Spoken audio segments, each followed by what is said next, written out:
terima kasih sekali lagi kepada Yayasan Obor Emas Indonesia, karena merekalah yang mempunyai visi dan misi untuk pendidikan secara khusus di dalam teman-teman yang ada dalam sekolah teologi yang mereka mengalami kesulitan dana, dan mereka membantu. Yayasan Obor Emas Indonesia membantu mereka supaya bisa menyelesaikan pendidikannya dan ditempa untuk menjadi hamba Tuhan. Lalu berikutnya juga acara ini, Bible Study, juga bisa terjadi karena Yayasan Obor Emas Indonesia. Saya pribadi mengucapkan terima kasih atas kesempatan, kepercayaan yang diberikan, dan juga atas ide yang diberikan bahwa ingin menjadi berkat Yayasan Obor Emas Indonesia, dan sensasi ingin menjadi berkat buat anak-anak Tuhan yang ada di Indonesia. Jadi sekali lagi saya berterima kasih. Jadi kemarin ada perbincangan, sekali lagi kemarin itu ada perbincangan dari Ibu Vivi, Ibu Afnita, Ibu Melinda termasuk juga saya. Kemarin perbincangannya yang saya menarik adalah ketika Ibu Melinda mengatakan seperti ini. Banyak orang Kristen itu bertumbuh, mereka mengatakan mereka bertumbuh, tetapi mereka itu dewasa apa tidak? Nah itu dia. Mereka bisa saja mereka bertumbuh, tetapi masalah dewasa atau tidak, itu persoalan yang lain. Mereka bisa saja bertumbuh, tapi belum tentu mereka dewasa. Dan itu dia yang saya kemarin ketika saya mendengarkan hal itu, saya pikir, wah ini luar biasa sekali. Karena hal ini bertumbuh dan dewasa, khususnya dewasa, ini apa Bapak Ibu, ini sesuai dengan tema di dalam kitab Yakobus. Di dalam kitab Yakobus, nah saya akan share screen. Nah, jadi di dalam kitab Yakobus Bapak Ibu, ini menarik ya Bapak Ibu. Di dalam kitab Yakobus ini bicara tentang kedewasaan menjadi umat Tuhan. Kedewasaan menjadi umat Tuhan. Yang menariknya adalah di dalam kitab Yakobus ini ada kedewasaan. Kalau kita perhatikan di dalam pasal pertama, itu kedewasaan indikatornya apa? Tolak ukurnya apa? Kamu harus mengalami penderitaan. Kamu harus mengalami pencobaan-pencobaan. Maka pencobaan-pencobaan dan penderitaan ini akan membantu kamu menjadi dewasa. Wah ini menarik. Jadi dengan kata lain, penderitaan itu bukan harus kita jauhi, harus kita tengking dalam nama Yesus, harus kita lari jauh-jauh gitu, harus kita hindari, tidak. Tetapi di sini dikatakan adalah justru pencobaan-pencobaan, penderitaan-penderitaan ini, sekali lagi, itu menjadi indikator, itu bisa menjadi tolak ukur, bahkan bisa menjadi cermin seberapa dewasa kita menghadapi pencobaan.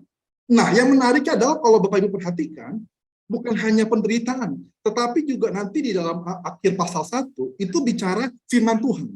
Itu menjadi indikator bagi kedewasaan seseorang.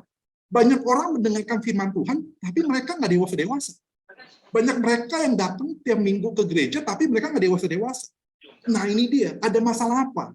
Jadi Yakobus mengatakan, banyak orang yang memang mencari Tuhan, tapi mereka tidak pernah dewasa-dewasa. Nah, kesimpulannya apa? Mereka ini tidak dewasa, karena firman Tuhan ini harusnya menjadi indikator kedewasaan mereka. Bukan seberapa sering kita datang ke gereja, bukan seberapa sering kita kasih persembahan, bukan seberapa sering kita melayani, tetapi seberapa sering kita itu menjadi pelaku firman Tuhan. Nah, ini menarik. Jadi bukan hanya penderitaan menjadi indikator kedewasaan seseorang, tetapi juga firman Tuhan menjadi tolak ukur kedewasaan seseorang. Bahkan relasi kita dengan sesama, itu menjadi tolak ukur, kita dewasa apa enggak. Kalau kita pilih kasih, kalau kita memberikan sesuatu itu lihat orang, itu kita nggak dewasa. Begitu kalau kita melihat ada orang yang menderita, tapi kita nggak bantu, itu dikatakan apa? Menurut Yakobus ya, ini orang ini nggak dewasa. Nah ini menarik Bapak Ibu. Jadi dengan kata lain,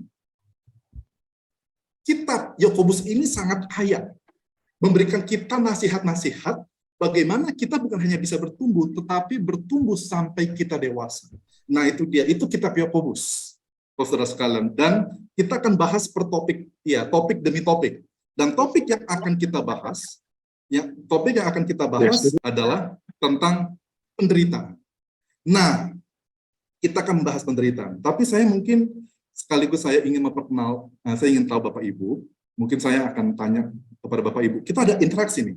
Menurut Bapak Ibu, nah, sebelum kita bahas tentang tema penderitaan atau pencobaan, bagian yang pertama, sebagai tolak ukur kedewasaan seseorang di dalam Tuhan, saya ingin tanya Bapak Ibu, Iya, ini dia. Saya ingin Bapak Ibu itu mengetahui terlebih dahulu gaya penulisan Yakobus. Menurut Bapak Ibu, mari kita diskusi menurut Bapak Ibu. Kenapa kita harus tahu gaya pemikiran seseorang, gaya penulisan seseorang, bahkan personality seseorang sebelum kita membaca teksnya, sebelum kita membaca tulisannya, sebelum kita mendengar apa yang dia ngomongkan. Mengapa kita harus tahu kepribadian seseorang? Kenapa kita harus tahu gaya pemikiran dia, gimana cara dia berpikir, gimana cara dia menulis. Mengapa ini menjadi esensial sebelum kita mendalami surat-suratnya, tulisannya, maupun perkataannya. Bagaimana Bapak Ibu? Silakan. Saya buka untuk diskusi Bapak Ibu. Ini bagi saya ini penting sekali Bapak Ibu ya. Kenapa ini penting? Menurut Bapak Ibu. Contoh, kenapa? Nah, ini saya mungkin tanya Pak Yoyo.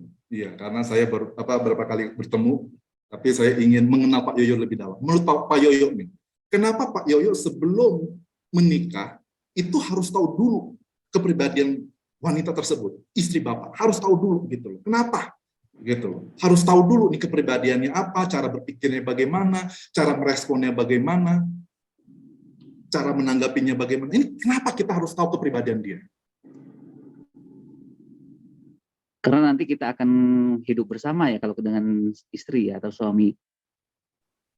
Jadi kita harus mengerti dia dan kita harus tahu bagaimana cara dia menghadapi segala sesuatunya gitu loh. Betul. Jadi Bapak ketika tahu dia dalam menghadapi segala sesuatunya, personalitinya. Jadi Bapak itu bisa lebih tahu ya Pak, bisa lebih peka. Bisa lebih peka, betul ya Pak ya. Jadi dia ini maunya apa? Contoh, saya itu bersama dengan saya itu hidup bareng bersama dengan mama saya itu sudah cukup lama, dan saya itu kadang saya bisa lihat mama saya itu lagi kesel apa enggak, terus saya bisa lihat bagaimana muka dia, dan dia kasih kode ke saya, kamu jangan ngomong lagi, saya marah. Jadi dia nggak perlu ngomong Bapak Ibu, dia hanya kasih kode, dia kasih rautan muka dia, dan saya sudah tahu, ini raut muka yang spesial, bahasa tubuh yang spesial. Nah ini saya tahu nih, berarti maknanya juga spesial. Karena kita tahu Pak, karena ketika kita tahu dia punya gaya penulisan, ketika dia tahu, karena kita tahu bagaimana dia meresponi, kita tahu karakter dia, makanya kita itu lebih bisa menghargai teks. Kita lebih bisa menghargai tulisannya, kita lebih bisa menghargai apa yang dia baca, apa yang kita dengar begitu. Sekali lagi, kalau kita nggak tahu, maka kita itu kurang menghargai. Nah, saya kasih aja Bapak Ibu. Nah itu dia betul. Ada yang mengatakan supaya tidak jadi salah tafsir, betul, atau salah komunikasi, supaya tidak ada misunderstanding, betul. Nah, sekarang Bapak Ibu, kita pelajari ini bagaimana menurut Bapak Ibu penulisan Yakobus. Menurut saya Yakobus itu orangnya belak-belakan. Saya nggak tahu siapa di antara Bapak Ibu di sini orang belak-belakan gitu loh. Kalau ngomong itu langsung straightforward, nggak suka basa-basi gitu loh. Jadi ada orang nih pertama, saya orangnya tengah-tengah, basa-basi iya, di straightforward juga iya gitu, tengah-tengah. Jadi ketika saya ke Amerika, saya itu kadang tuh kalau menolak orang itu saya tuh susah. Sampai teman saya di Amerika mengatakan begini, oke, kalau kamu bilang enggak itu nggak masalah, tapi saya nggak enakan gitu loh. Dan teman saya ini kalau ngomong itu ceplos-ceplos, sampai saya mikir ini kenapa ya. Tapi akhirnya saya sadar itu cara dia bicara. Ini gimana kebanyakan orang Barat itu berbicara, ngomong cepat ceplos. Tapi ketika orang Barat cerita kepada saya, mereka itu ngomong sama orang Asia, mereka itu frustasi. Kenapa? Karena ngomong itu muter-muter, gitu loh. Nggak to the point, ngomongnya muter lagi, jadi capek. Jadi gini, orang Barat ngomong sama orang Timur, orang Baratnya capek. Ini orang mau muter lagi, intinya ini mau muter lagi, capek. Tapi kalau orang Timur ngomong sama orang Barat, sakit hati. Satu capek hati, satu sakit hati. Karena ngomongnya apa? Ketus banget. Ngomongnya ketus banget, to the point banget, nggak ada basa-basi, nggak ada introduksi, langsung to the point, sakit hati.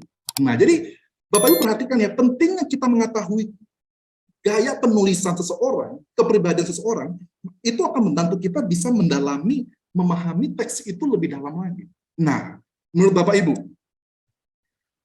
Ibu kita diskusi, menurut Bapak Ibu, coba Bapak Ibu, ini kan kitab Yakobus ini kan termasuk surat ya, surat Yakobus. Biasanya surat itu ada pengirim surat, penerima surat, lalu berikutnya apa Bapak Ibu? Kalau Bapak Ibu perhatikan, Bapak Ibu perhatikan kalau di dalam Paulus itu kan cukup straightforward ya, cukup belak-belakan gitu. Dia kebanyakan itu di dalam suratnya itu ada ucapan syukur sama apa yang sama yang keempat itu ada doa. Biasanya begitu. Surat itu ada pengirim suratnya siapa, penerima suratnya siapa, ucapan syukur sama apa Bapak Ibu? Doa. Nah, saya mau nanya Bapak Ibu. Bapak Ibu kita baca sama-sama yuk. Nah, ini saya simpel aja. Saya coba ya. Saya sudah demi Bapak Ibu, saya membaca LAI lagi.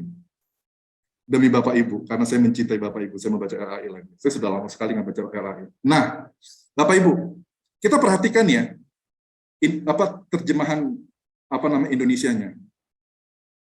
Kita terjemahkan ya Bapak Ibu ya. Enggak, saya terjemahkan. Bapak Ibu baca Indonesianya, saya baca di sininya aja. Yakobus, ya kan, hamba Allah dan Kristus Yesus. Ya, Yakobus hamba Allah dan Tuhan Yesus Kristus kepada ke-12 suku yang ada di diaspora, dikatakan apa? Salam. Betul ya? Kita lihat ya. Ada pengirim suratnya, ada penerima suratnya. Pengirim suratnya Yakobus, penerima suratnya siapa? Ke-12 suku. Betul ya Bapak Ibu ya? Langsung kita masuk ke ayat yang kedua. Dikatakan apa? Langsung ada perintah. Langsung ada perintah. Anggaplah. Ini perintah gitu kan. Anggaplah. Jadi kesimpulan apa Bapak Ibu? Mana ucapan syukurnya? Mana doa untuk jemaatnya? Nggak ada. Jadi kesimpulan dari sini kita bisa belajar Bapak Ibu. Kita bisa Bapak Ibu, ini penting ya. Pertemuan hari ini bagi saya ini paling esensial untuk memahami seluruh kitab Yakobus. Dengan cara kita mengetahui cara dia bicara gimana, cara dia berpikir gimana, dan cara dia menulis gimana. Dia itu nggak kasih tahu ucapan syukur, dia nggak kasih juga doa, langsung to the point, langsung dia minta gitu, dia langsung perintahkan. Wah ini luar biasa Bapak Ibu. Nah, sekarang kita balik lagi. Sekarang saya masuk ke sini. Nah, jadi Bapak Ibu, Yakobus ini penuh dengan perintah. Jadi makanya Bapak Ibu dikatakan Yakobus ini mirip kayak Amsal karena banyak perintah. Perintah. Jadi dia nggak basa-basi Bapak Ibu, dia langsung ngomong to the point. Saya maunya ini, saya maunya ini, saya maunya ini. Gitu kan? Saya maunya ini, maunya mau ini. Ada berapa perintah Bapak Ibu? Menariknya perintahnya ini kebagi dua. Ada perintah secara positif, anggaplah, mintalah, bermegahlah. Tapi juga ada negatif, jangan berkata, jangan ditipu. Jadi dia menggunakan langsung to the point. Ada 5 segaris besar ya, 5 perintah. Nah, Bapak Ibu, yang menariknya, saya mau nanya Bapak Ibu. Menariknya meskipun dia orang yang straightforward, dia sangat belak-belakan, dia to the point. Yang menariknya adalah apa? Setiap perintah, kalau Bapak Ibu perhatikan di dalam slide saya, setiap perintah, Yakobus selalu memberikan apa? Alasan atau tujuan. Selalu dikasih tahu. Anggaplah, karena, supaya, mintalah, itu akan diberikan. Ada hasilnya. Ya kan, bermegahlah, karena. Ya kan, lalu berikutnya jangan berkata, ada karena. Jangan ditipu. Tanda kutip saya tambahkan kata karena. Sekarang menjadi pertanyaan. Coba yuk kita berpikir, kita menganalisa. Menurut Bapak Ibu nih, ini kan dia orangnya belak-belakan ya. Yakobus. Kenapa dia kasih perintah, terus dia kasih alasannya atau tujuannya? Kenapa Bapak Ibu? Apa maksud daripada si Yakobus? Karena Yakobus itu ketika dia ngelakuin sesuatu, dia itu ada tujuannya. Dia tahu gitu apa yang dia lakukan. Tapi mengapa dia harus memberikan alasan atau tujuan di dalam perintahnya, setiap perintahnya? Kenapa Bapak Ibu? Gimana Ibu Mariana? Salam kenal Ibu Mariana. Salam kenal Pak. Pertanyaannya dikasih perintah, kenapa terus ada tujuannya? Betul, ada alasannya. Kenapa ya? Ada alasannya. Ya. Supaya orang yang dikasih perintah itu mengerti dan memahami. Atau Betul. Lebih mengerti dan lebih memahami. Jadi Bapak Ibu bisa melihat ya, kepribadiannya si Yakobus. Dia itu bukan hanya kasih perintah aja, seperti diktator. Tapi dia kasih penjelasan, dia kasih alasan, dia kasih tujuan. Supaya orang ini ngerti. Kenapa saya harus melakukan ini? Jadi itu menariknya. Jadi menariknya adalah Yakobus dengan kata lain orangnya logis. Saya kasih tahu kamu perintah, tapi saya kasih tahu alasannya kenapa. Kenapa saya pengen kamu melakukan itu? Saya kasih alasannya. Ada tujuannya. Jadi dia dengan kata lain, dia itu bukan memerintah secara diktator atau semena-mena. Pokoknya perintah aja. Nggak ada alasannya. Kamu pokoknya harus makan. Nggak tahu. Nah itu celakanya begitu. Yakobus itu nggak pernah ngomong pokoknya. Pokoknya kamu ikutin saya, pokoknya kamu harus makan, pokoknya kamu harus lakukan ini. Tanpa dikasih alasan, enggak. Dia itu orang yang logis. Dia itu ketika dia kasih tahu perintah, dia backup dengan alasannya. Supaya logis gitu. Dia itu orang yang logis. Supaya kita itu bisa memahami, kita itu bisa ngerti. Kenapa saya harus benar-benar ngelakuin ini? Nah, itu dia menariknya. Menariknya dari Yakobus begitu. Setiap perintah ada alasannya. Jadi kalau Bapak Ibu tidak melakukan perintah ini, berarti apa? Bapak Ibu itu nggak logis. Itu menariknya.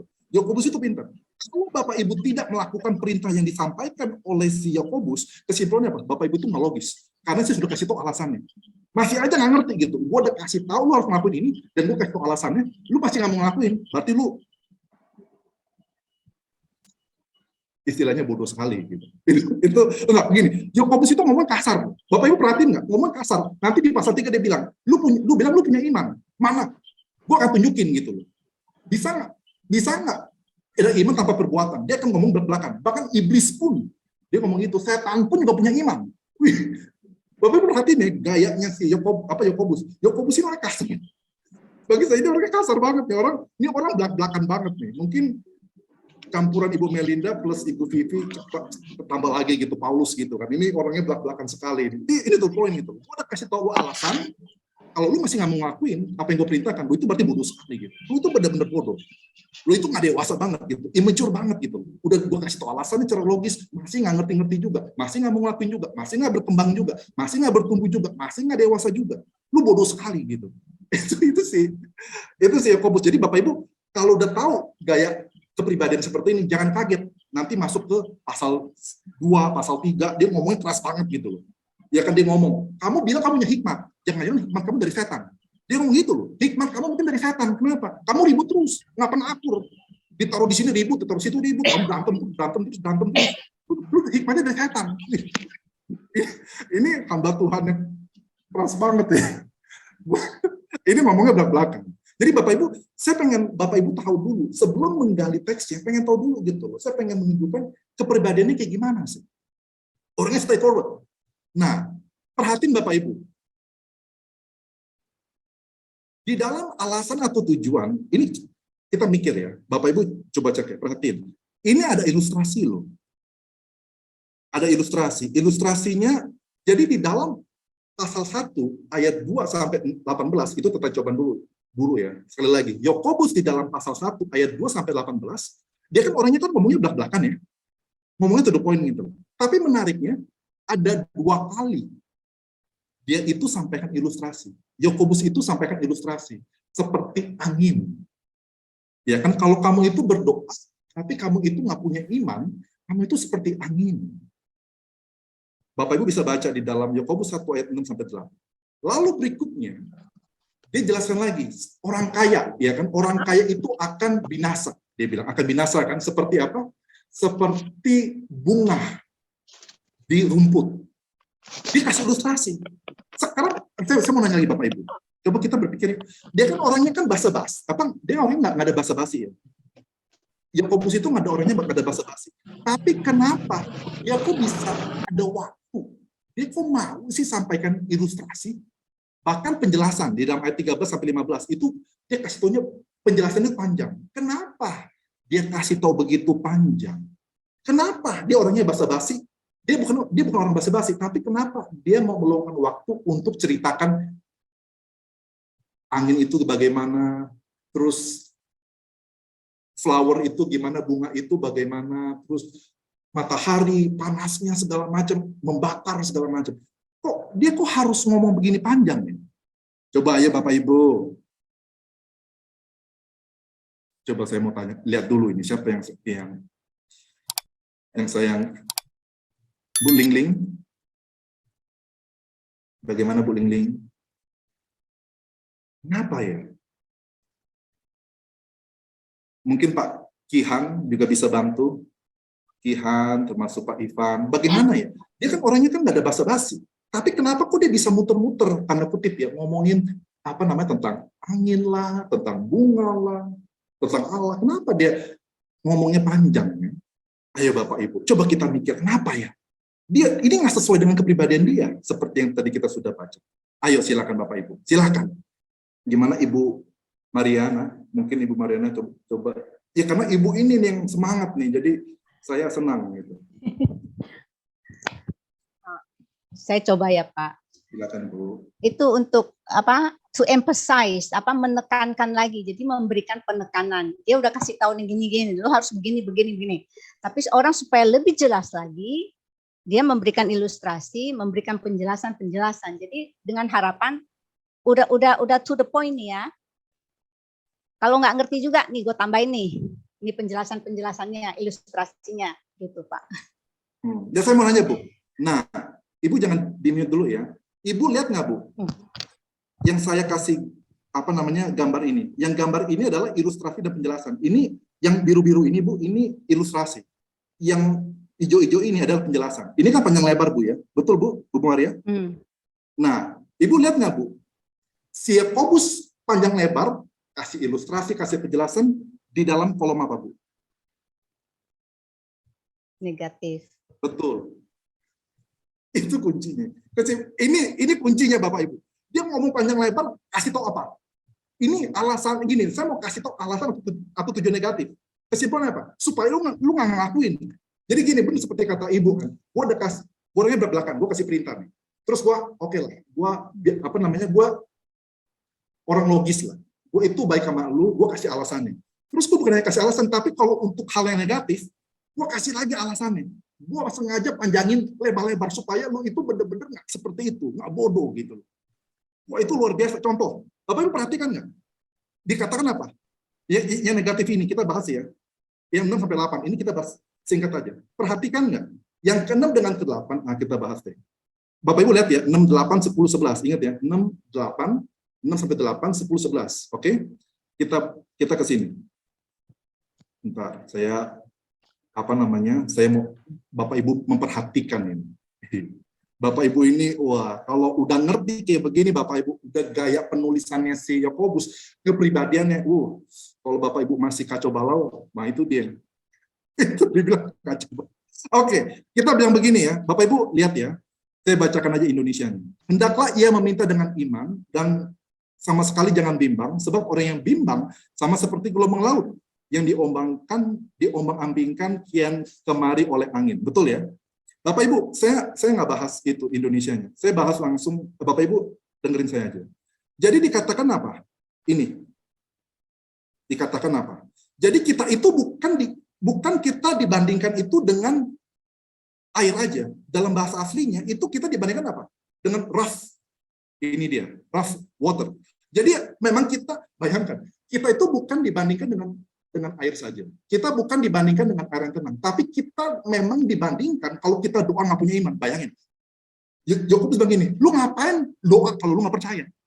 Lu buang waktu, lu itu blow on gitu. Karena apa? Ini seperti apa? Ini seperti air yang udah kacau balau begitu. Itu kacau. Jadi gini, kalau lu berdoa tapi lu nggak punya iman, sama aja seperti lu itu air yang kacau balau. Ini bukan hanya air biasa loh. Bukan air yang tenang, bukan air yang teduh, tapi ini air yang kacau balau. Udah air laut yang kacau balau, itu yang pertama. Yang kedua apa? Digerakkan oleh apa? Angin. Digerakkan oleh angin. Lalu berikutnya yang ketiga apa? Ditiup. Jadi apa? Lu udah nggak tenang, ya kan? Lu itu seperti air yang air yang nggak tenang. Terus berikutnya apa? Angin itu bikin lu kacau balau. Jadi gini, itu peningkatan. Lu bukan hanya air yang nggak tenang, tapi air yang nggak tenang ini kemudian itu juga ditimpa oleh apa? Angin. Jadi angin itu bikin kacau balau. Lalu berikutnya bukan hanya angin bikin kacau balau, terus ditiupin lagi, ditok begitu loh. Jadi kesimpulannya apa? Jadi gitu dia. Itulah orang yang berdoa tanpa iman. Lu nggak bakal bisa ngapa-ngapain gitu. Kita itu nggak bisa ngapa-ngapain, itu udah kacau balau. Apapun, bukan hanya diri kita yang udah nggak kacau balau, keadaan kita kacau balau, terus berikutnya kita itu nggak tahu mau kemana karena begitu gampang kita itu mengambingkan, kita itu bingung gitu. Kita itu ditiup ke kiri, kita ke kiri, ditiup ke kanan, kita ke kanan. Kita itu kacau balau. Disebutkan 3. Bukan hanya ini air yang kacau balau, tapi juga digerakkan oleh air. Jadi kita itu nggak bisa menggerakkan diri kita sendiri. Tapi kita harus dikendalikan oleh faktor eksternal. Bukan faktor internal lagi, Pak. Jadi kita itu berdoa bukan karena faktor internal lagi, tapi faktor eksternal. Oleh angin. Lalu berikutnya apa? Ditiup lagi. Wah, jadi itu kekacauannya udah kacau balau. Kalau kamu udah kacau kalau ini deh. Orang yang kacau balau seperti ini adalah apa? Orang yang berdoa tanpa iman. Wih, pantesan nggak dijawab. Lu doa cuma doa aja, tapi lu nggak tahu, lu nggak percaya gitu. Lu nggak percaya sama Tuhan. Lu masih kacau balau perasaan. Lu masih nggak bisa ngapa-ngapain gitu. Itu dia. Ya kan? Dikatakan apa? Lu jangan berharap. Lu jangan expect apapun, lu akan terima. Lu udah kacau balau begitu, lu nggak pernah begini. Lu udah kacau balau begini, lu mau doa. Kalau doa ya silakan, tapi jangan berharap apapun. Jangan berharap lu akan dapat apapun dari Tuhan. Orang lu udah kacau begitu, diri lu aja udah kacau, eksternal udah kacau, lu gimana mau terima apapun? Wah, ini si Yakobus ini orangnya belak-belakan. Jadi dia apa? Kalau untuk yang negatif, dia itu keras banget. Dia keras banget kalau untuk yang negatif ya. Jadi dia lagi nih, gue ini kenapa gue tambahin effort lebih? Kenapa gue tambahin usaha lebih untuk jelasin? Kenapa? Supaya lu nggak bener-bener bodoh. Bayangkan, gue udah kasih perintah, gue udah kasih alasannya, dan gue kasih ilustrasi. Kalau lu masih nggak paham juga, lu masih berdoa tanpa iman juga, wah, udah lu kacau balau. Wah, itu dia. Ini Yakobus lu, bukan kata saya ya. Bapak Ibu perhatikan ya, ini Yakobus, bukan Philip C yang ngomong. Lalu berikutnya Pak, Bapak Ibu, nah ini dia. Nah ini dia, ini nanti saya akan bahas nanti pertemuan-pertemuannya. Nah, tadi kan faktor 10-11 ya. Nah itu dia, kita bahas nih, ilustrasinya tentang angin itu kita sudah bahas, ya kan, doa tanpa iman. Tapi sekarang kita berdoa tentang apa? Yakobus mengajak kita tentang memahami tentang orang kaya. Betul ya Bapak Ibu ya? Di dalam ayat yang ke-10 dan orang kaya. Dan orang kaya, betul Bapak Ibu? Nah, orang kaya ini apa Bapak Ibu? Hitung baik-baik ya, bahasa aslinya. Enggak, kita mungkin Bapak Ibu nggak ngerti bahasa asli, nggak masalah. Tapi Bapak Ibu hitungnya sama-sama saya ya. Oke, Bapak Ibu hitung sama-sama dengan saya, Ibu Ira ya. Orang kaya akan lenyap, betul ya? Akan lenyap. Bahasa aslinya apa? Ini, Bapak Ibu nggak bisa baca, nggak masalah. Tapi ingat ya, ini bacanya beda. Pareleusetai. Pareleusetai. Itu jadi, oke, Bapak Ibu cuma ini aja. Lenyap, apa bahasa Yunaninya ini. Meskipun nggak ngerti baca, tapi ini. Oke? Itu ada berapa? Satu ya? Ada satu. Nah, Bapak Ibu ya. Ini dia bahas nih. Ini sekali lagi, ini dia kasih ilustrasinya tentang orang kaya. Dia bahas nih ilustrasinya. Orang lenyap, akan lenyap, tapi pakai apa? Kosakata ini dari kata para ekomai. Lalu berikutnya, nah dia kasih ilustrasi apa? Kayak ada matahari, ya kan? Ada matahari terbit dengan panas yang terik. Lalu berikutnya dikatakan apa? Ia apa Bapak Ibu? Ia mengeringkan. Jadi matahari ini dengan panas yang terik itu mengeringkan. Jadi ada berapa Bu? Tadi lenyap. Lalu berikutnya yang kedua ada berapa Bu? Yang kedua itu namanya apa? Layu, betul ya Bu ya, Bapak Ibu? Yang kedua layu di sini. Lalu berikutnya yang ketiga jatuh. Jatuh ya. Lalu berikutnya yang keempat, ya kan, keindahannya itu apa Bapak Ibu? Binasa. Hilang. Iya, hilang atau binasa 4. Lalu berikutnya yang kelima dikatakan apa? LAI pakai kata yang sama, lenyap. Tapi sebetulnya bahasa aslinya, lihat nggak, pakai kata yang berbeda. Jadi kesimpulannya Bapak Ibu, jadi Bapak Ibu bayangkan ya, untuk menggambarkan kesia-siaan orang kaya, pakai berapa kata kerja yang berbeda? Yakobus ada berapa Bapak Ibu? 5. 5 kalimatnya berbeda loh. Kesimpulannya apa? Kalau kita sebagai orang kaya, bukan kita sih, Bapak Ibu ya. Kalau saya nggak kaya. Kalau Bapak Ibu ada yang kaya, gitu kan. Tapi mengandalkan kekayaannya. Bapak Ibu itu apa? Dikatakan apa? Hancur. Hancurnya itu disajikan apa? Dalam 5 kosakata Yunani yang berbeda. Wih, luar biasa. Kesimpulannya apa? Kamu itu hancur dari segala macam sisi. Hancur sudah. Oh, itu luar biasa sekali itu Yakobus. Yakobus itu ngomong itu tajam loh. Dia tidak menggunakan kata kerja yang sama berkali-kali, enggak. Dia menggunakan kata kerja yang berbeda. 5 kali berbeda untuk menggambarkan kehancuran orang kaya yang mengandalkan kekayaan. Luar biasa. 5 kosakata yang berbeda di dalam bahasa Yunani. Itu nggak main-main Bapak Ibu. Jadi kalau Bapak Ibu nggak sadar betapa kerasnya perkataannya si Yakobus, wah itu saya juga bingung ya. Bagaimana? Ngeri kali gitu. Ya kan, gegana, gelisah, galau, merana gitu ya. Oke, Bapak Ibu. Jadi Sampai sini Bapak Ibu, bagaimana? Ada pertanyaan sampai sini? Sampai sini dulu. Tapi saya mau kasih tahu dulu, ini menarik ya. Tadi dikatakan apa Bapak Ibu? Orang kaya itu seperti apa? Bunga, betul ya? Seperti bunga rumput. Betul ya Bapak Ibu ya? LAI mengatakan seperti bunga rumput. Betul Bapak Ibu? Betul? Mantap ya, seperti bunga. Oke? Seperti bunga rumput, tapi bukan rumputnya, bunga. Betul ya Bapak Ibu ya? Betul ya, Bu Mariana? Betul? Pak Ki? Saya butuh ada teman ini yang ngobrol sama saya.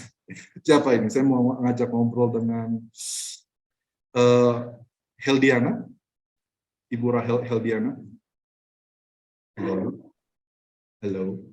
Ibu Heldi menghilang. Pak Philip mau tanya dong, itu kenapa Silakan. ya orang kaya disebut karena kedudukannya yang rendah? Nanti saya akan jelaskan. Itu dia ngomong sarkastik. Oh. Dia ngomong sarkastik. Jadi gini, Bapak itu harus tahu Yakobus itu ngomong itu kasar.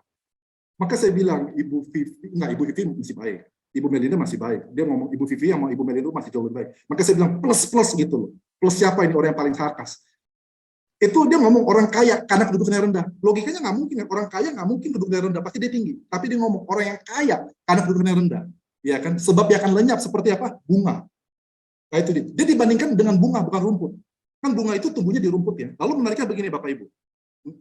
Menariknya apa? Saya bacakan aja Indonesianya. Ini sama sih. Karena matahari, ya kan? Karena matahari terbit dengan panasnya yang terik dan melayukan apa? Melayukan apa Bapak Ibu? Coba Bapak Ibu baca. Melayukan apa? Pak Yoyo, melayukan Rumput. apa ini? Rumput. Saya mau nanya, ini melayukan rumput atau apa bunga, Bu Katarina? Tadi orang kaya itu dibandingkan bunga atau rumput? Orang kayanya ya? Bunga rumput itu. Bunga. Jadi betul. Jadi gini, orang kaya itu dibandingkan dengan bunga rumput, tapi bukan rumputnya, bunganya. Oke? Tapi menariknya apa? Tuhan mengatakan apa? Kalau kamu sombong dengan kekayaanmu, dikatakan apa?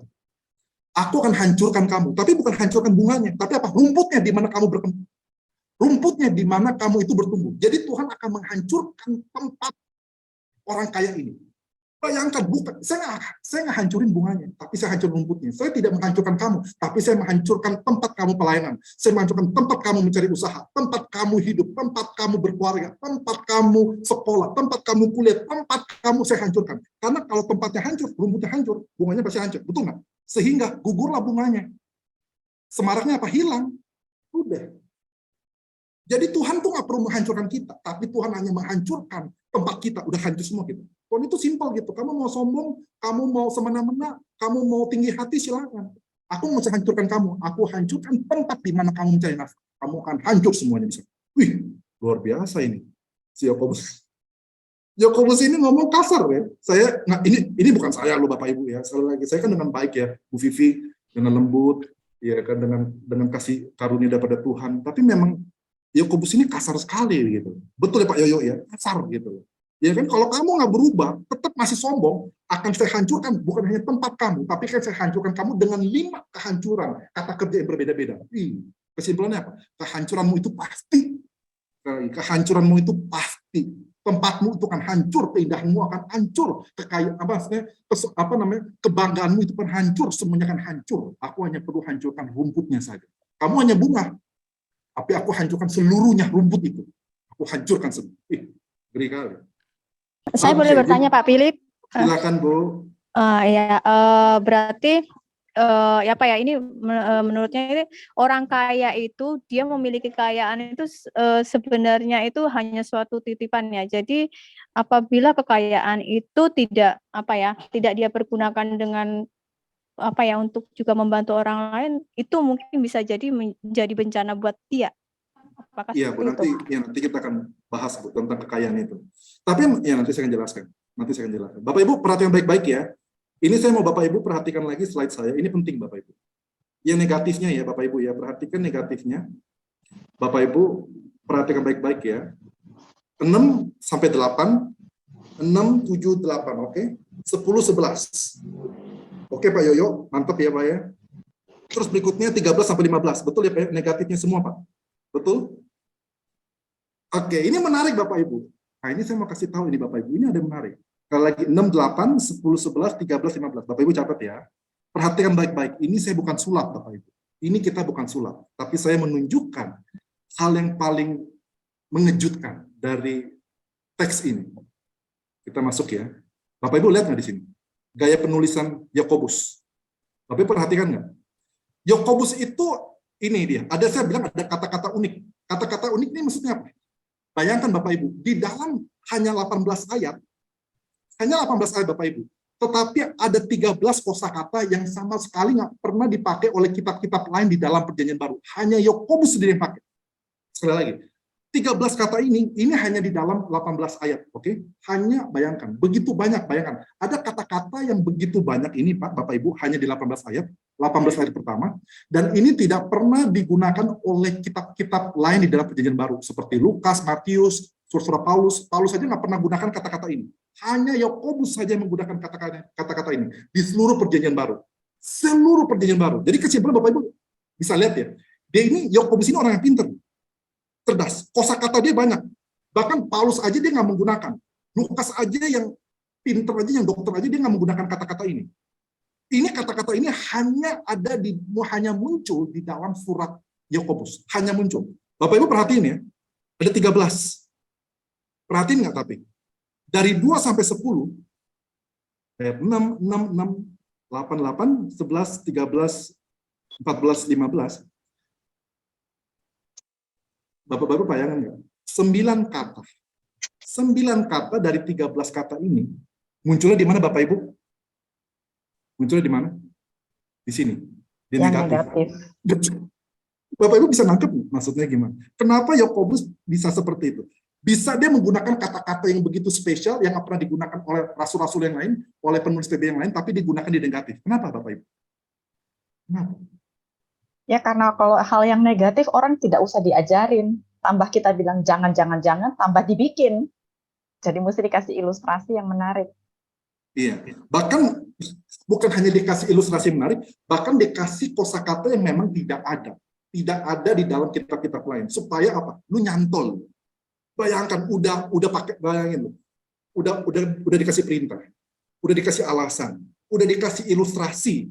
Iya kan dikasih ilustrasi nih Bapak Ibu. Terus berikutnya yang keempat apa? Dikasih kata-kata yang unik yang nggak pernah muncul supaya nempel gitu. Iya, ada kata yang baru ya. Itu nempel gitu kan. Biar lu nempel gitu. Jadi ada 4 Bapak Ibu.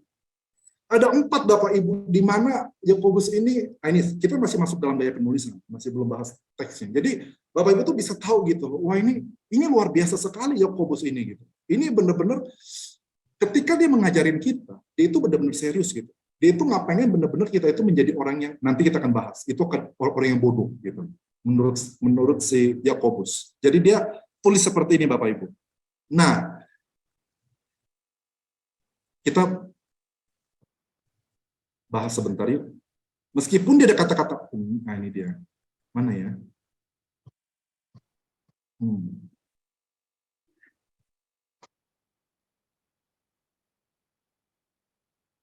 Coba saya kasih lihat dulu ya. Nah ini nih, ini yang menarik Bapak Ibu. Bapak Ibu akan dikuatkan, saya yakin akan dikuatkan. Menurut Bapak Ibu sudah bisa lihat ini saya punya? Belum ya? Belum? Sudah Ibu? Sudah ya? Oh sudah. Oke. Bapak Ibu perhatikan ya, ini kan tentang pencobaan. Betul Bapak Ibu?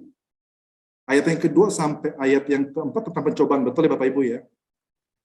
Betul? Apabila kamu jatuh ke dalam berbagai-bagai pencobaan. Yes, betul ya. Terus ayat yang kelima sampai ayat yang ke-8 itu bicara tentang pencobaan lagi nggak? Kalau kamu kurang hikmat, kamu minta. Tapi kamu mintanya harus dengan iman.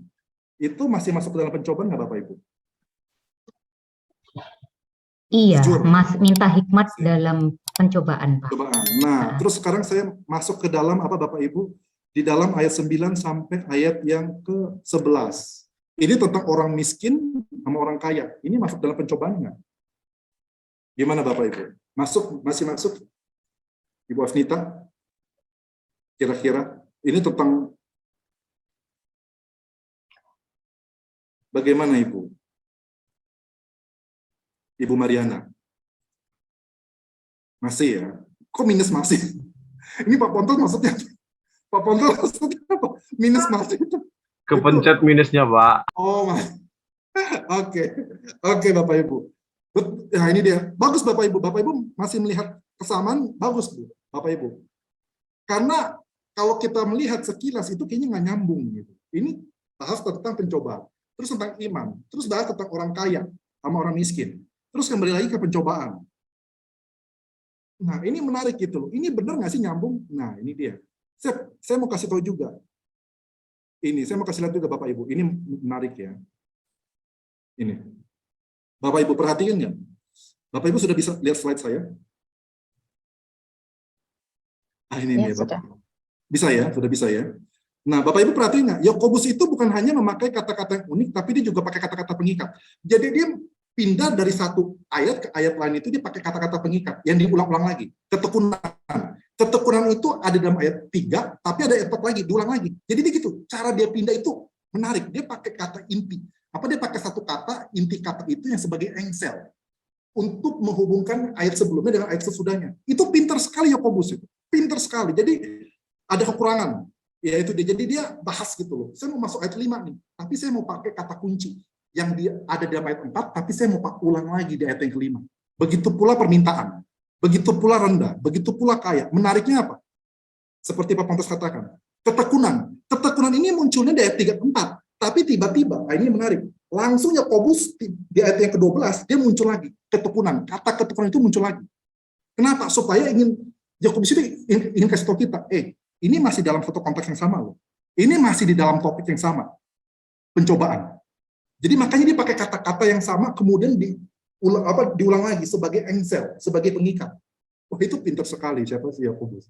Ini saya dalamin kitab tulisan dia itu saya sampai mabok sih, tapi maboknya itu saya sampai kagum gitu. Nggak gini ya. Bedanya membaca tugas mahasiswa itu apa? Sama-sama mabok. Saya baca tugas mahasiswa itu mabok gitu kan. Tapi maboknya itu mabok kesel. Tapi kalau di firman Tuhan, saya mabok juga. Tapi maboknya itu mabok sukacita gitu. Terkagum-kagum. Kok bisa ya? Begitu loh. Ini bagi saya ini luar biasa. Lalu pencobaan. Pencobaan dimulai di ayat yang kedua. Kemudian ayat 12 sampai 14 diulang lagi. Pencobaan. Jadi, ini masih nyambung. Keinginan. Disebutkan dalam ayat 14, diulang lagi ayat 15. Melahirkan. Jadi ini menarik nih Bapak Ibu. Kata melahirkan ini menarik. Kata melahirkan ini, itu yang pertama adalah tentang dosa. Tentang dosa. Melahirkan yang berkaitan dengan dosa. Lalu berikutnya, ayat 18, itu melahirkan, Allah yang melahirkan. Jadi satu bersifat negatif, satu bersifat positif. Tapi kata kerjanya sama-sama melahirkan. Oh, ini menarik. Lalu berikutnya sempurna. Sempurna ini ada dalam ayat 4, kemudian diulang lagi dalam ayat 17. Kesimpulannya Bapak Ibu, kata-kata pengikat ini sebetulnya menunjukkan kepada kita. Kalau ayat 2 sampai 18 itu semuanya satu topik yang sama. Masih dalam satu topik yang sama, meskipun ada sub-subnya ya. Nah, ini dia. Kita lihat ya Bapak Ibu, ini Bapak Ibu harus perhatikan, ini nanti kita akan bahas secara detail. Cara menghadap, Yakobus ini jadinya ngomong begini, saya ada 5 cara dalam mengatasi pencobaan, ada 5 cara. Pertama, kamu harus menjaga pikiranmu. Itu cara pertama adalah berkaitan dengan pikiran, cara kedua berkaitan dengan permintaan atau doa. Cara yang ketiga berkaitan dengan perasaan. Karena kamu nggak bisa hanya mengalahkan pencobaan itu dari pikiran, nggak bisa. Kamu harus dari perasaan juga. Lalu berikutnya apa? Perkataan. Kamu hati-hati. Ketika kamu dicobain, kamu itu kadang-kadang mulut kamu itu jahat. Gitu ya Bapak Ibu. Kalau kita marah, kita kesel, kita dicobai, mulut kita itu jahat. Makanya dia bilang, hati-hati dengan perkataanmu. Lalu berikutnya apa? Iman. Kamu percaya. Kamu percaya bahwa Tuhan itu memberikan yang terbaik buat anak-anaknya. Jadi ketika kamu di dalam penderitaan, ketika kamu dalam pencobaan, jangan salahkan Tuhan. Begitu. Ini semua Tuhan yang apa segala macam. Tuhan nggak sayang sama saya. Tuhan itu jahat sama saya. Tuhan itu tidak melihat bagaimana saya sudah melayani Tuhan. Jangan salahkan Tuhan. Percaya Tuhan itu baik. Apapun kondisi kamu, apapun pergumulan kamu, dimanapun kamu berada, tapi Tuhan itu selalu baik. Percaya. Jadi Bapak Ibu ada 5 cara. Nanti kita akan bahas detail. Ya, nanti minggu-minggu selanjutnya. Ada 5 cara mengalahkan pencobaan menurut Yakobus dengan pikiran, permintaan, perasaan, perkataan, dan percaya. Ada 5. Wih, amin, luar biasa Bapak Ibu. Nggak cukup hanya dengan perkataan, tapi juga harus dengan permintaan. Nggak cukup dengan perasaan aja, tapi juga harus ada pikiran. Dan meskipun kita ada perkataan, permintaan, perasaan, perkataan, tapi kita juga harus ada dengan kepercayaan. Ada percaya bahwa Tuhan itu berdaulat dan Tuhan itu tahu yang terbaik buat kita. 5 hal itu Bapak Ibu. 5 hal itu. Nanti kita akan bahas Bapak Ibu ya Pak Yoyo ya. Kita akan bahas Pak. 5 ini secara detail Pak. Kita akan bahas Pak, tenang Pak. Ini masih, kalau kita bilang ini minggu pertama ini minggu apa ya, pengenalan dulu. Gitu kan. Bagaimana Yakobus? Nah, karena ini penting gaya penulisan Yakobus. Nanti itu kita mengamati seluruh kitabnya dari pasal 1 pasal terakhir, pasal 5. Itu penting sekali. Nah, siap yuk. Kita melihat ya. Kita bahas nih. Menarik sekali. Tadi sudah bahas tentang cara. Bagaimana kita mengatasi pencobaan. Lalu berikutnya apa dikasih tahu alasan atau tujuan pencobaan. Bapak Ibu perhatiin, menariknya. Bapak Ibu perhatikan baik-baik, duduk diam baik-baik. Duduk diam baik-baik Bapak Ibu. Ini menarik sekali. Ibu Katarina, Ibu Rosita, meskipun yang lain itu pada off kamera, dengar baik-baik. Kenapa Tuhan kasih kita pencobaan? Kenapa? Itu ada hubungannya dengan masa kini, masa depan, dan masa lalu. Wih, menarik Bapak Ibu. Jadi tujuan pencobaan itu sebetulnya bukan hanya untuk masa kini, tapi untuk masa depan dan juga untuk masa lalu. Jadi pencobaan itu menarik. Dimulai dengan masa kini, Yakobus mengatakan, itu apa? Supaya kamu itu sekarang memiliki hasil yang sempurna. Kalian itu menjadi dewasa, menjadi tidak kurang dimanapun. Kamu itu menjadi dewasa dan utuh. Jadi cobaan itu punya tujuan, punya kebaikan, punya alasan. Itu apa? Masa sekarang, masa kini. Untuk apa? Kamu itu menjadi dewasa dan utuh. Tidak kekurangan dimanapun. Kamu itu nggak kurang. Masa kini kamu diberkati. Lalu berikutnya bukan hanya masa kini, tapi juga masa depan. Di dalam ayat 12, ketika kamu tahan uji, ketika kamu sudah menang atas pencobaan, kamu akan menerima mahkota kehidupan. Jadi pencobaan itu bukan hanya untuk masa kini ketika kamu masih hidup, tapi juga untuk masa depan. Ketika kamu akan menerima mahkota kehidupan. Jadi Tuhan bukan hanya perhatikan kamu pada masa kini, tapi juga masa depan. Bukan hanya masa kini dan masa depan, tapi juga apa? Dengan masa lalu. Karena Ia telah melahirkan kita. Ya kan, supaya apa? Kita menjadi buah pertama dari seluruh ciptaan. Kita itu menjadi persembahan yang spesial untuk Tuhan. Itu luar biasa Bapak Ibu. Jadi Bapak Ibu ketika dicobai, ingat baik-baik. Ini Yakobus mengatakan, Tuhan sedang memberikan berkat, bukan hanya untuk masa kini, masa sekarang kamu, masa depan kamu, dan juga masa lalu kamu. Tuhan itu sedang merencanakan sesuatu yang indah buat kamu. Kita nggak tahu, mungkin masa sekarang kita lihatnya gelap, masa depan kita lihatnya gelap, masa lalu kita nggak sadar. Tapi Tuhan mengatakan, hei, setiap penderitaan kamu, setiap cobaan kamu, setiap tangisan kamu, setiap sakit hati kamu, setiap kemarahan kamu, setiap kesombongan kamu ketika kamu kalahkan, itu akan mendatangkan berkat untuk masa kini, masa depan, dan masa lalu. Ini luar biasa Bapak Ibu. Selama ini kita hanya tahunya apa masa kini atau masa depan, tapi enggak. Ada masa lalu juga. Ketiga aspek, past, present, future. Itu untuk kalian semua. Berkat di past, masa lalu, present, masa kini, dan masa depan, future. Jadi kesimpulan Bapak Ibu, secara singkat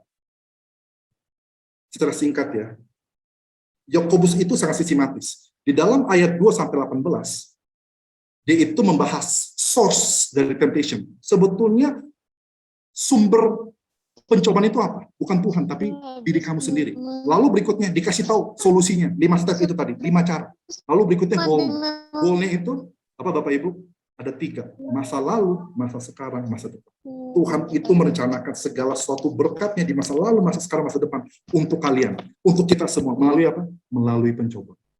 Oke Bapak Ibu, saya sudah terlalu semangat, di sini sudah panas. Saya selalu semangat, karena saya keringetan Bapak Ibu. Jadi gitu Bapak Ibu, kalau sudah saya serahkan kepada Ibu Vivi dengan Yayasan Obor Emas Indonesia. Ya, makasih Pak Philip. Tadi sungguh berapi-api ya, kita juga dengarnya jadi semangat. Nggak ada yang bisa mau kedip pun nggak bisa. Saking kita ini ya, harus konsentrasi banget. Thank you Pak. Jadi Pak Philip, saya boleh mungkin slide yang itu, yang solusi itu ditayangkan kembali Pak sebelum kita tutup kelas ini, supaya kita bisa lihat kembali yang 5 solusi itu Pak, yang dari pikiran, permintaan, perasaan, perkataan, dan percaya.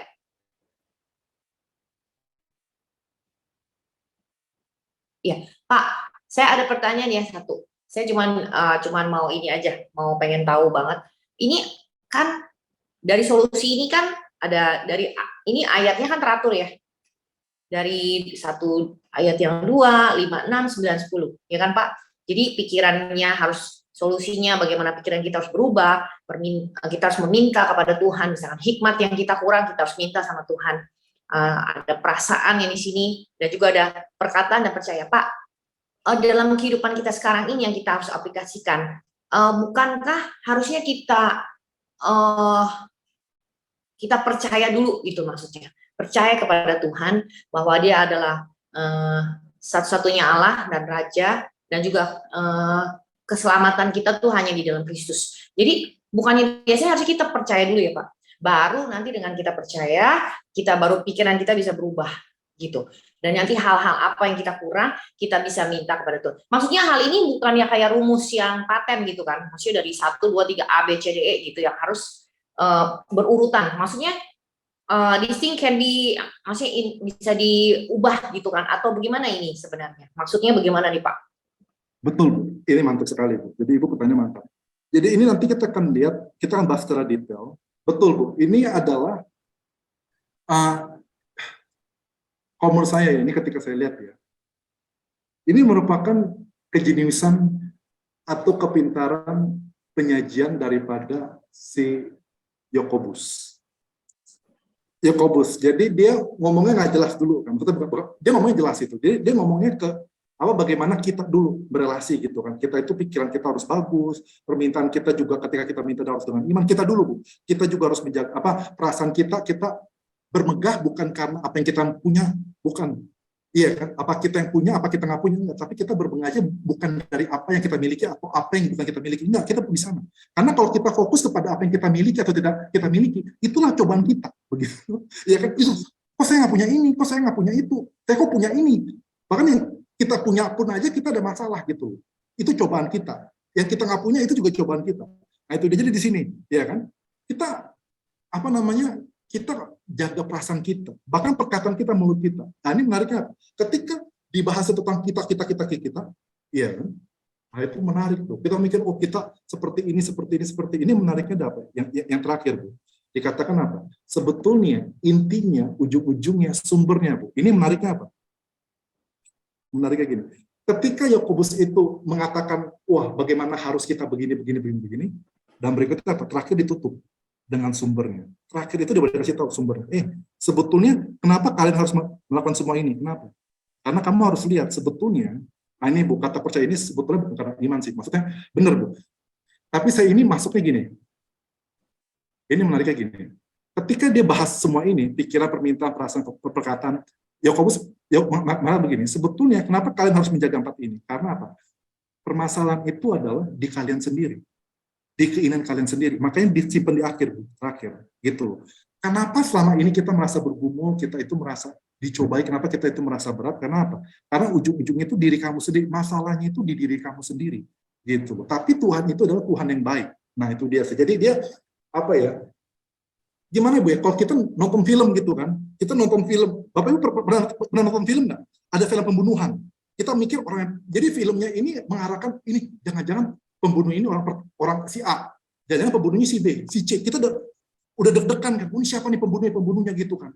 Ini justru orang yang pikir ini sebagai korban, Bu. Kita mikir ini korban. Ternyata ujung-ujungnya pas kita lihat di akhir, oh ternyata ini pembunuhnya. Wah kita langsung kaget. Waduh kenapa begini gitu. Kita shock. Nah termasuk ini kepintaran daripada si Yakobus. Dia bilang oke, kamu kan kita kan cenderung salahin orang kan. Kita salahin ini segala macam. Enggak, dia bilang oke. Saya diam dulu, kamu tampung dulu. Oke, kalau kamu ada masalah, pencobaan, nggak apa-apa. Oh iya, kamu harus kamu perbaiki dulu pikiran kamu perbaiki dulu permintaan kamu perbaiki perasaan kamu perbaiki dulu perkataan kamu. Terakhirnya dia bilang apa? Sebetulnya yang harus diperbaiki adalah diri kamu sendiri. Keseluruhan hidup kamu, bukan hanya pikiran, tapi seluruh hidup kamu, itulah masalahnya. Kamu harus bertobat. Jadi kaget kan. Kita mikir, mungkin masalahnya di sini, mungkin masalahnya di sana. Enggak. Masalahnya di diri kamu sendiri. Diri kamu seutuhnya. Itulah pencobaan itu munculnya di situ. Dari keinginan kamu sendiri. Jadi dia dor gitu, kejutan, surprise. Jadi bagi saya ini pinter banget Yakobus gitu loh. Dia meskipun dia keras, Tapi dia tuh ada seni gitu. Dia nggak langsung, oke, gue keras nih, gue keras. 1, 2, 3, 4, gue keras nih. Tapi lu tunggu, klimaksnya yang kelima. Klimaksnya, masalahnya adalah di lu sendiri gitu. Force. Gitu, ditembak. Langsung kita kaget. Oh iya ya. Langsung kita diam. Oh iya ya. Kenapa? Saya jadi ngerti. Kenapa saya harus menjaga pikiran? Karena masalahnya itu di saya. Bukan di Tuhan. Kenapa saya harus menjaga perasaan saya? Karena bukan masalah di Tuhan, bukan masalah di keadaan, tapi di saya. Kenapa saya harus menjaga perkataan? Bukan masalah di Tuhan, bukan masalah di situasi, tapi masalahnya apa? Dalam diri saya ternyata di sini. Ternyata masalahnya di dalam diri saya sendiri tuh. Makanya makanya Yakobus meminta saya juga berdoa. Berdoanya benar. Kenapa? Karena masalahnya apa? Di diri saya itu yang labil, saya itu yang ketika doa itu nggak bisa percaya. Saya itu terlalu pikirin perasaan. Kalau pikirin masalahnya daripada pikirin Tuhannya, daripada pikirin kuasa Tuhannya. Saya tuh orangnya gampang panikan, gampang stres, gampang marah, gampang terombang-ambing gitu. Itu masalahnya apa? Ujungnya apa? Dor. Masalahnya bukan di permintaan kamu, dor, masalahnya di kamu sendiri. Gitu. Gitu, Bu. Kejutan, surprise. Itu. Pak Philip, bisa saya nanya sebentar? Boleh, silakan Pak Julian. Pak Philip, jadi pencobaan yang dialami jemaat kita sekarang yang mau bertumbuh ini, dari ayat pertama adalah bahwa Yakobus adalah hamba atau budaknya Yesus Kristus, walaupun dia sebagai saudara Yesus. Dan sekarang kita sebagai anak-anak Allah, harusnya berarti perbandingannya adalah perbandingan bagaimana mengenali pencobaan itu sebagai budak Allah atau budaknya pencobaan itu sendiri. Tapi kenyataannya dalam hidup ini, pencobaan yang datang dari si iblis ini lebih dinikmati oleh kita di dalam gereja.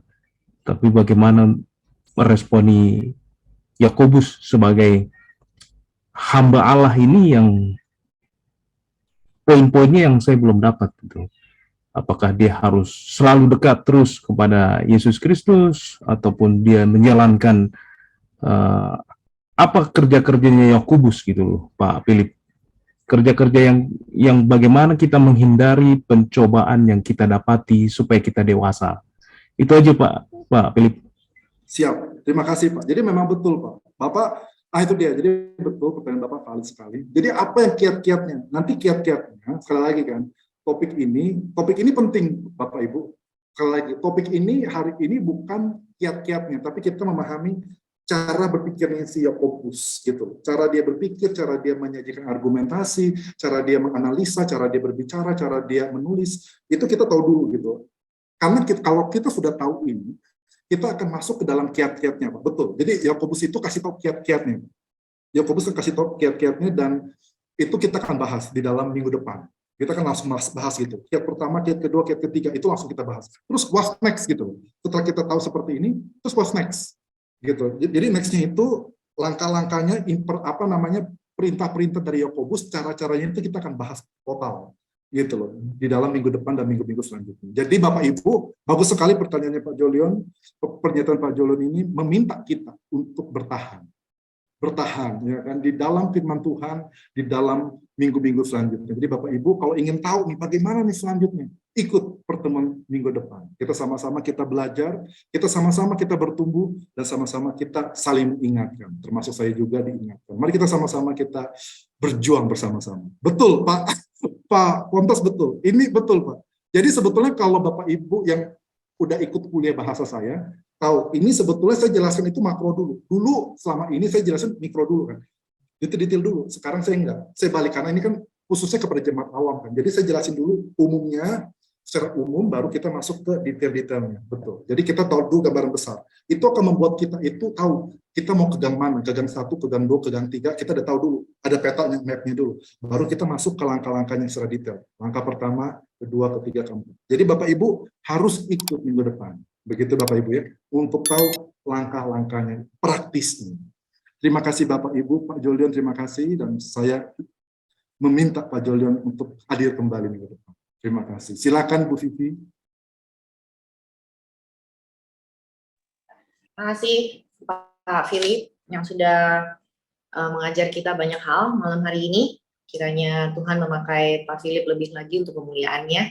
Dan terima kasih untuk teman-teman yang sudah hadir malam hari ini yang luar biasa, sungguh interaktif, dan semuanya benar-benar ingin mengetahui lebih dalam lagi ya apa yang diajarkan dalam kebenaran firman-Nya ini. Dan kami percaya nanti Jumat depan juga semua sahabat-sahabat, semua teman-teman yang hadir, Bapak Ibu juga akan bergabung bersama dengan kami Jumat depan di waktu yang sama pukul 7 malam.